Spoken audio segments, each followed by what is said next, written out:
When most Americans hear the word games, they immediately think of the Olympic Games, or at least some type of mammoth sporting event, but more and more Americans are learning about and becoming fans of the Scottish Highland Games, a unique festivity encompassing much more than sports. It encompasses a tradition. Although the roots of the Scottish Highland Games are over 900 years old, the games as we know them today represent a continuing tradition of over 200 years. Not bad, considering that Scotland is a small country whose sons and daughters are scattered in British settled areas across the globe. And that scattering, they took with them a love of their country and their heritage that for many could not be destroyed. Now this love was passed on to succeeding generations, and though it may then have been diffused, it remains strong. Strong enough that in today's times, it still stirs those whose hearts are in the Highlands, whether they have actually been there or not. The tradition that we Scots enjoy today was not blithely passed on from one generation to another. It was fought for, wept for, subjugated to all manner of adversity for, but never relinquished. The result is evidenced in the components of the games today. There is a boldness and a preciseness and an aura of perfection, seldom exhibited in any other ethnic displays, and there exudes a sense of pride and joy from all participants, competitors, and non-competitors alike. Also seldom experienced by other groups, those feelings are there because the Scots believe in what they represent.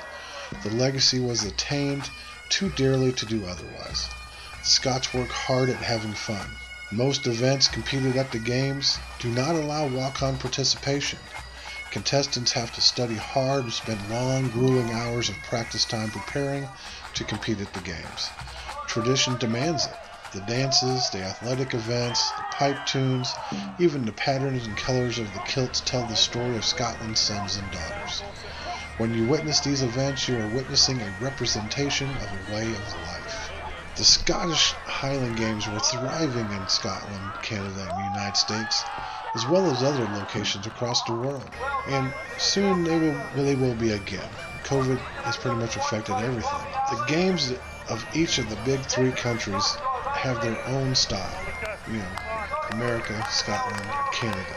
The Scottish experience is different everywhere. If it were not, we would not feel the thrill of exalting a native Scots dignitaries at our games, or the wonder of attending a gathering in the mother country as we do. I once heard it described very well. The phenomenon that draws us together at the sound of the pipes, the tossing of the caber, or the dancing over the swords occurs because these are experiences that shake up our very genes. The games are here to stay. They have survived despite governmental prohibitions, wars, depressions, and simple lack of interest. I found that people of the games are alike in that they share a deep love of their Scottish heritage and give generously of their time and talents to perpetuate this colorful and exciting tradition. I encourage you, when things open up and we start to have the games again, to get out there and go to the games and see the events and watch the dancers dance over the swords and the strong men throw the heavy weights and the hammers and the cable. It's an experience. I've been to a lot of games in my time as a Highland Game athlete and as just a spectator and lover of the sport. So I know you will enjoy it. I know you will have a good time.